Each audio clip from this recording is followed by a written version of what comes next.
കയ്യിൽ ഒരു രൂപ പോലും ഇല്ലെങ്കിൽ നിങ്ങൾ വിഷമിക്കേണ്ട ഒരു ആവശ്യമില്ല. നേരെ പോര് സിറ്റി മൊബൈൽസിലോട്ട് പോര്, പത്തനംതിട്ടയിലേക്ക് പോര്. ഓണത്തിന്റെ ഓഫറുകളൊക്കെ കേട്ടാൽ നിങ്ങൾ ഞെട്ടിപ്പോകും. അതുപോലത്തെ അടിപൊളി ഓഫറുകളാണ് ഇവിടെ കൊടുത്തുകൊണ്ടിരിക്കുന്നത്. അപ്പൊ ഓഫറുകൾ എന്തൊക്കെയാണെന്ന് അറിയണ്ടേ? ഞാൻ പറഞ്ഞുതരാം എന്തൊക്കെയാണ് ഓഫറുകളെന്ന്. മുത്തു പോലെ നിൽക്കുന്നതിന് മുത്തുമണി ഐറ്റംസ് ഓഫറുകളാണ് ഇവിടെ കൊടുത്തുകൊണ്ടിരിക്കുന്നത്. അപ്പം നമുക്ക് ഓഫറുകൾ എന്തൊക്കെയാണെന്ന് നോക്കാം. 5000 മുതലുള്ള ഏത് പർച്ചേസിനും നിങ്ങളെ കാത്തിരിക്കുന്ന സമ്മാനങ്ങൾ നോക്കിയേ. ഫ്രിഡ്ജ്, അതുപോലെ തന്നെ TV, fryer, mixie, induction cooker, എണ്ണിയാലും പറഞ്ഞാലും തീരാത്ത ഒരുപാട് സമ്മാനങ്ങളാണ് സിറ്റി മൊബൈൽസ് നിങ്ങൾക്കായിട്ട് ഇവിടെ കൊണ്ടുവന്നിരിക്കുന്നത്. അപ്പൊ ഒരു മൊബൈൽ വാങ്ങാൻ താല്പര്യം ഉണ്ടെങ്കിൽ ഉറപ്പായിട്ടും നിങ്ങൾക്ക് സിറ്റി മൊബൈൽസിലേക്ക് വരാം. ഇവിടെ വന്ന് പർച്ചേസ് ചെയ്തിട്ട് നിങ്ങൾക്ക് കൈയും വീശി പോകേണ്ട ആവശ്യമില്ല. കൈ നിറയെ സമ്മാനമായിട്ട് തന്നെ ഇവിടുന്ന് പോകാം. ഇവരുടെ ഈ ഓഫറിൽ കൺവിൻസ്ഡ് ആയിട്ട് ഞാനും ഒരു ഫോൺ വാങ്ങി. അപ്പൊ എന്താണ് ഓഫർ എന്ന് എനിക്കും അറിയണം.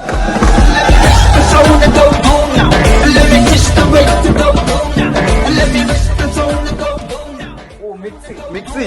അപ്പൊ എനിക്ക് കിട്ടിയിരിക്കുന്നത് മിക്സിയാണ് മോനെ. കിട്ട് മോനെ കിട്ട്. അപ്പൊ ഓഫറുകളും കാര്യങ്ങളൊക്കെ സത്യമാണെന്ന് നിങ്ങൾക്ക് മനസ്സിലായല്ലേ? അപ്പം നോക്കിയേ, എനിക്കൊരു ഫോൺ വാങ്ങിയപ്പോൾ കിട്ടിയത് മിക്സിയാണ്. നല്ല പീജോണിന്റെ നല്ല ഒന്നാം തരം ഒരു അടിപൊളി മിക്സി. അപ്പം ഈ ഓണം നമ്മളുടെ സിറ്റി മൊബൈൽസിനോടൊപ്പം എല്ലാരും അടിച്ചു കയറി വാ. അപ്പൊ ലൊക്കേഷൻ മറക്കണ്ട, പത്തനംതിട്ട ഗാന്ധി പ്രതിമയോട് ചേർന്ന് സിറ്റി മൊബൈൽസ്. അപ്പൊ നമ്മുടെ അടുത്ത ലൊക്കേഷൻ വരുന്നത് പത്തനംതിട്ട BSNL ഭവനോട് ചേർന്ന് തന്നെയാണ് നമ്മുടെ അടുത്ത ലൊക്കേഷൻ വരുന്നത്. നോക്കിയേ, സിറ്റി മൊബൈൽസ്.